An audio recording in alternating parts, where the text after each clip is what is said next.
திரைமலர் நேயர்கள் அனைவருக்கும் வணக்கம். Quarter final, first quarter final France and Morocco. இந்த மேட்ச் வந்து கண்டிப்பா செம டைட்டா இருக்க போகுது. மொராக்கோவும் சரி பிரான்ஸும் சரி 50-50 தான். யாருக்கும் 1% கிடையாது. அந்த அளவு ஈக்குவலான ஒரு ஃபைட் இருக்க போகுதுன்னு நினைக்கிறேன். ஆனா கண்டிப்பா மொராக்கோவை லாஸ்ட் டைம் வேர்ல்டு கப்ல ஜெயிச்ச மாதிரி எல்லாம் வந்து பிரான்ஸ் டைம் ஜெயிச்சிட முடியாது. ஏன்னா மொராக்கோ லாஸ்ட் வேர்ல்டு கப்போட ஸ்ட்ராங் டீம். இந்த டைம் லாஸ்ட் வேர்ல்டு கப்ல அந்த டீம் வச்சுட்டு என்ன பண்ண முடியும்னு அவங்க காமிச்சிட்டாங்க. இந்த டீம் நெதர்லாண்டை போட்டு தள்ளியிருக்காங்க. அடுத்து வந்து யாரு இப்ப கனடா வந்து கனடா கிட்ட ஓகே, கனடா நல்லா அக்ரெசிவா ஆடினாங்க ஓகே. ஆனா எப்படியும் 3-0 ஜெயிச்சிட்டாங்க. அவங்க கவுண்டர் அட்டாக் பயங்கரமா இருக்கு. பிளேயர்ஸும் வந்து நல்ல எக்ஸ்பீரியன்ஸா இருக்காங்க. பெரிய பெரிய மேட்சஸ் விளையாண்ட எக்ஸ்பீரியன்ஸ் பிளேயர் இருக்காங்க.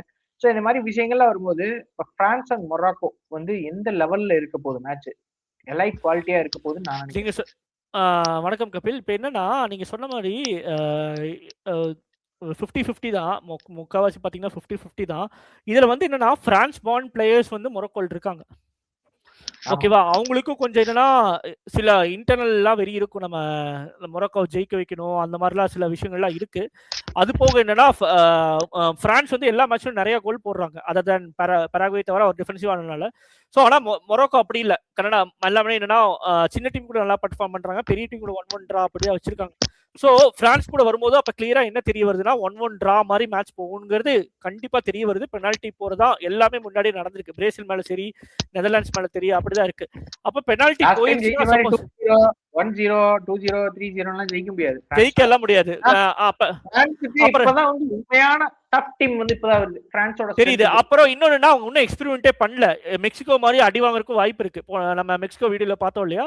சோ அது மாதிரி ஏன்னா அவங்க வந்து இன்னும் ரயன் சர்க்கி இருக்காரு. அவர்லாம் என்னன்னா ஒரு இல்ல சர்க்கி கூட பரவாயில்ல, சும்மா சும்மா வந்தாரு. காண்டே எல்லாம் இன்னும் யூஸே பண்ணல. போன மேட்ச் வந்து 1-0 லீடு. காண்டே யூஸ் பண்ணல. நீங்க வந்து என்னன்னா இன்ஜுரி ராபியோட் அப்புறம் கோனே 3 பேர் தான் அடி இருக்காங்க. கோனேக்கு பதிலா கடைசியில இவரு காண்டே கொடுத்து ஒரு 1 நிமிஷமா அந்த பிட்ச் ஃபீலிங் ஆச்சு கொடுத்துருக்கலாம். அதுவும் பண்ணல. அப்புறம் என்னன்னா இவர் இருக்கார் இல்லையா,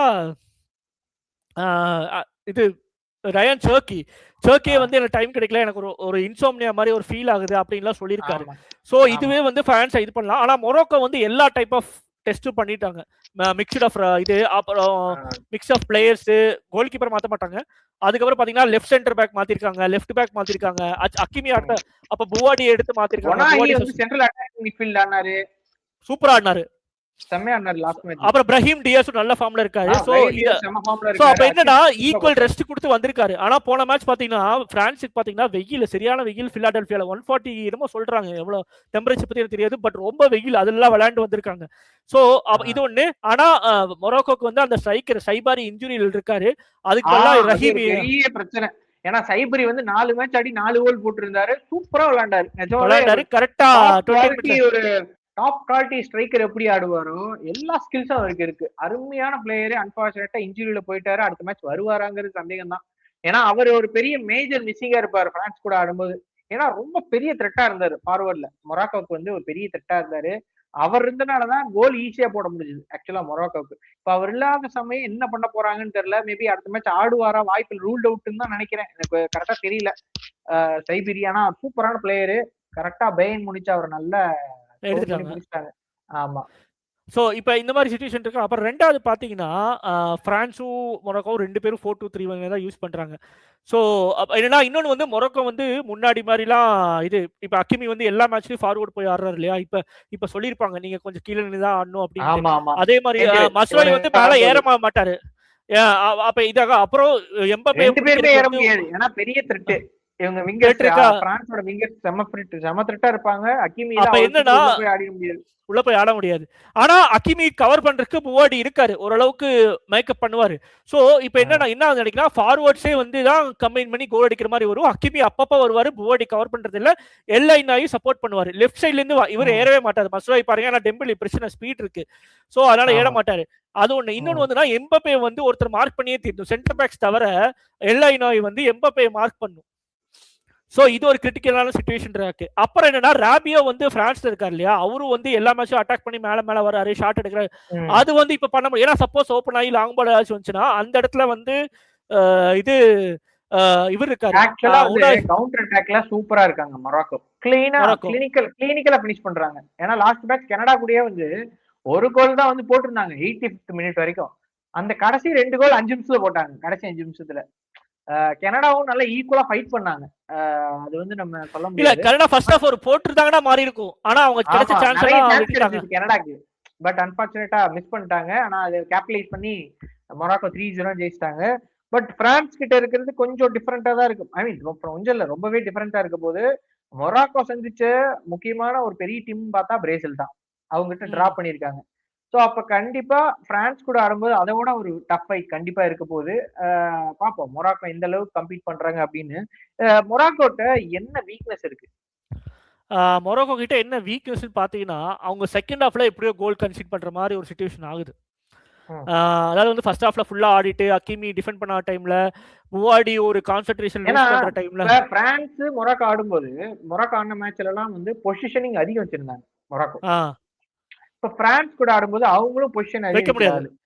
எனக்கு மொராக்கோ தான் வந்து பொசிஷன் எதி வைப்பாங்கன்ற மாதிரி. மேபி அதான் அதிக நாளும் ரொம்ப அதிகமா போகாது. உங்களுக்கு பாத்தீங்கன்னா ஒரு 55-45 இல்ல அந்த மாதிரி தான் போகும்.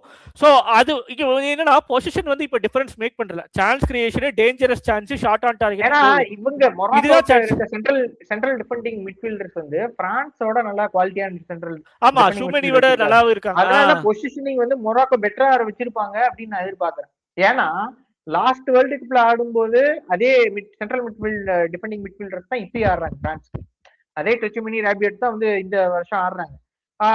அர்ஜென்டினா கூடயே அவங்களால பொசிஷன் வைக்க முடியல லாஸ்ட் வேர்ல்டு கப்ல. 65-60% அர்ஜென்டினா தான் பொசிஷன் வச்சிருந்தாங்க. அதே மாதிரி மொராக்கோ கூடயும் பிரான்ஸ் எல்லாம் பொசிஷன் வைக்க முடியாதுன்னு நான் நினைக்கிறேன். இதனாலேயே வந்து கஷ்டம். இல்ல கோல் போறதுக்கு என்னன்னா கவுண்டர் அட்டாக் யூஸ் பண்ணி சப்போஸ் எம்பாப்பேயோட ஸ்பீட்ல ஆஃப் சைடு பீட் பண்ணிட்டாருன்னா ஓபன் கோல் ஆயிரும். ஆமா, புரியுதா? அது ஒரு இது இருக்கு. அப்புறம் மார்க் பண்ணிட்டா எது ஒலிசிய மார்க் பண்ணலாம். இப்போ உங்களுக்கு வந்து லாங் பால் எல்லாமே இருக்கு. ஒலிசி கரெக்ட், நீங்க சொல்ற பாயிண்ட் கரெக்ட் தான். பட் உங்களுக்கு ஒலிசி மார்க் அவர்தான் இல்ல. ஆனா மொராக்கோவோட ஸ்பீட்ஸ்டர்ஸ் யாருன்னு பாத்தீங்கன்னா எம்பாப்பேவும் டெம்பேலேவும் வேர்ல்டு கப்லயே அவங்க தான் ஸ்பீடு. அத வந்து அவங்க கேர்ஃபுல்லா நோட்டீஸ் பண்ணும். என்னன்னா ஹைலைன் வைக்க முடியாது, மிட் அண்ட் ஹைலைன் தான் வைக்க முடியும். கரெக்டான மிட் பிளாக் தான் பண்ண முடியும். சோ இதனால வந்து பாசிங் பேட்டர்ன் மாறுது. இவங்க அப்புறம் ஐநோய் வந்து சில மிஸ்டேக்ஸ் எல்லாம் பண்றாரு.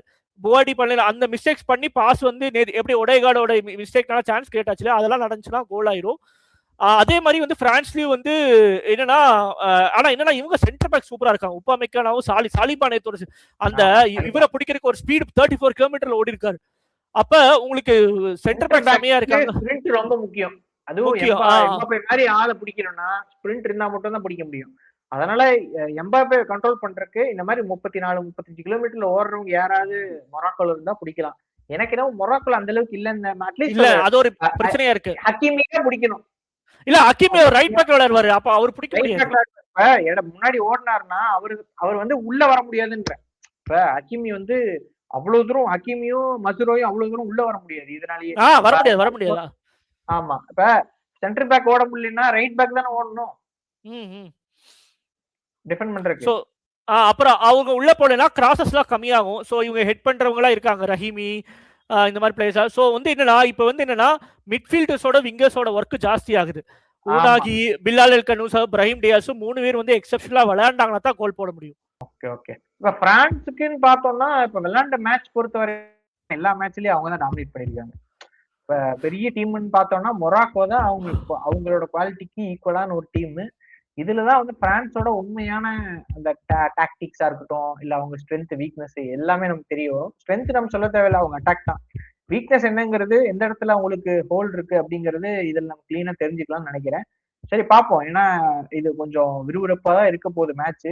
கண்டிப்பா கோல் ஸ்கோரிங் எந்த அளவு ஹையா இருக்குமா அப்படிங்கிறது எனக்கு தெரியல. சோ என்ன ஸ்கோர் லைன் வரலாம்? 1-1 தான் எல்லா மேட்சும் நடந்துட்டு இருக்கு. 1-1 தான். சரி, ஓகே. நான் வந்து 2-2ன்னு சொல்றேன். ஓகே, பாப்போம் அது எந்த அளவு இருக்க போகுது அப்படின்றது நம்ம பார்த்தா தான் தெரியும். ஓகே, இந்த மேட்ச்ல நம்ம எல்லாம் கவர் பண்ணிட்டோம். எல்லாமே கவர் பண்ணிச்சு. ஓகே, மொராக்கோ இங்க பிரான்ஸ் மேட்ச்க்கு கண்டிப்பா நம்ம ரிவ்யூ பண்ணுவோம். ஏன்னா ரொம்ப ஃபர்ஸ்ட் குவார்டர் ஃபைனல் இருந்து எல்லா மேட்ச்க்குமே நம்ம ரிவ்யூ பண்ண போறோம். ஸோ தொடர்ந்து இணைந்திருங்கள். இதே மாதிரி நல்ல வீடியோ நெக்ஸ்ட் டைம் கண்டிப்பா ஒன்ல இருந்து bye from Kapil Murugesh and Gautham.